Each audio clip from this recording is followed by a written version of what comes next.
conservateurs contre 3 libéraux seulement. Donc c'était pas une énorme surprise, mais écoutez, on verra dans les prochains jours, parce que là, évidemment, c'est l'onde de choc, évidemment.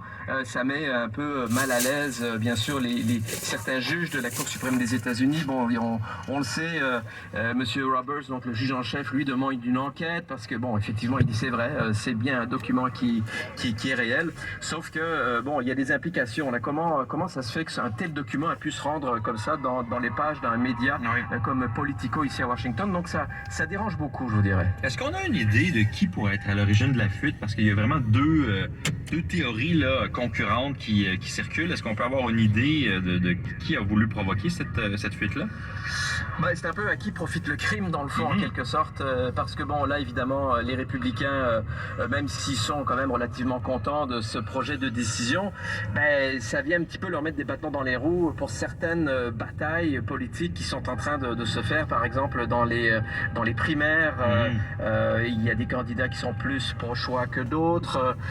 Il y a bien sûr, évidemment, les élections de la mi-mandat qui se profilent à l'horizon d'ici 6 mois. Donc, ils disent, mais il faut faire une enquête. Eux, ils pensent que ce sont les démocrates qui auraient fait fuiter ce genre de documents.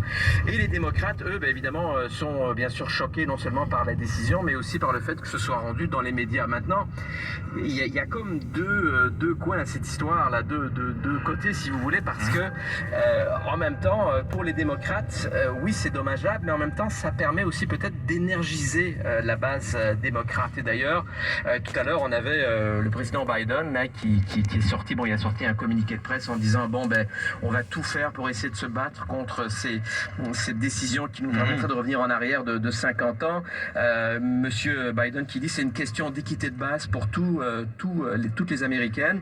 Et donc lui il dit ben, maintenant au niveau fédéral on va avoir besoin de plus de sénateurs qui sont pro-choix, plus de représentants à la Chambre qui sont pro-choix pour essayer de faire adopter une législation qui permettrait de codifier le fameux arrêt de 73, donc Roe versus Wade, qui permettrait donc de l'enchasser dans une loi et que lui serait prêt à travailler pour la faire adopter, évidemment, cette loi-là et surtout la faire signer. Donc, c'est un peu cette espèce de tourbillon politique là qui vient un peu changer la donne dans certaines courses probablement dans les prochains mois, quoi. Oui, parce que clairement, on vient de tomber dans le domaine politique, là. Comme vous dites, on s'attendait un peu à ce que cette décision-là soit dans ce sens-là de la Cour suprême. Peut-être pas autant, par contre, là, de là à vraiment ne plus donner de balises du tout aux États. Ça va très, très loin. On va en parler dans quelques instants. Mais est-ce que la fuite pourrait, à l'inverse, venir du camp conservateur pour sécuriser cette majorité? Parce que évidemment, là, ils sont identifiés, les juges qui s'apprêtent à voter pour renverser Roe contre Wade dans ce document-là. Ça voudrait dire que si éventuellement ce jugement-là ne va pas de l'avant, on va être capable d'identifier quel juge conservateur va avoir changé d'avis, puis ils vont être accusés, évidemment, dans le mouvement conservateur d'être ceux qui ont permis de maintenir la légalité de l'avortement. Est-ce que ça pourrait aussi être... Est-ce que ça fait partie des discussions à Washington que cette possibilité-là?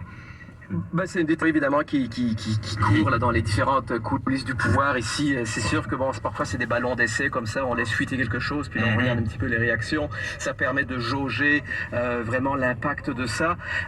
Maintenant, c'est sûr que bon, c'est Monsieur Alito qui a rédigé ce fameux arrêt préliminaire. Je pense que lui, ça fait aucun doute qu'il est vraiment en faveur de ça. Les autres, c'est peut-être moins évident. Par exemple, le juge en chef de la Cour suprême, Monsieur Roberts, donc, qui a demandé cette enquête sur cette fuite. Mais on sait que depuis plusieurs décisions, il est peut-être pas aussi à droite des conservateurs qu'on le pense. Alors peut-être que lui va devoir se commettre davantage là-dessus, parce que là, bon, évidemment les républicains sont contents, mais dans les faits, est-ce que c'est réellement sa position telle qu'exprimée par le juge Alito? Ce qui est sûr, c'est que maintenant, ben, si jamais c'est confirmé d'ici le 30 juin, à ce moment-là, ben, on retourne 50 ans en arrière où donc il n'y a plus de balise effectivement fédérale et là, ben, ce sont les États qui vont devoir décider soit d'abolir ou de permettre les avortements. Et là encore, ben, on voit vraiment une démarcation entre les États républicains et les États démocrates. Il y a énormément de législations qui ont été proposées et adoptées au cours de la dernière année qui montrent bien que dès qu'ils en auront l'occasion, l'avortement c'est terminé dans ces États républicains. Et ça aura un impact évidemment sur les États voisins qui sont démocrates, parce qu'on le voit déjà dans certains États proches, par exemple de l'Oklahoma, où c'est très très conservateur. Eh bien, on a des États qui doivent accueillir des femmes qui viennent de l'extérieur. On essaye d'ouvrir des cliniques pour essayer de leur offrir ce service qui est quand même assez de base. Ouais. Donc, on n'a pas fini d'en parler évidemment, Alec, et ça, c'est vraiment une onde de choc ici à Washington, et ça va se répercuter dans les prochains jours, les prochaines semaines et les prochains mois. Ah, absolument. Frédéric Arnould à Washington, merci beaucoup.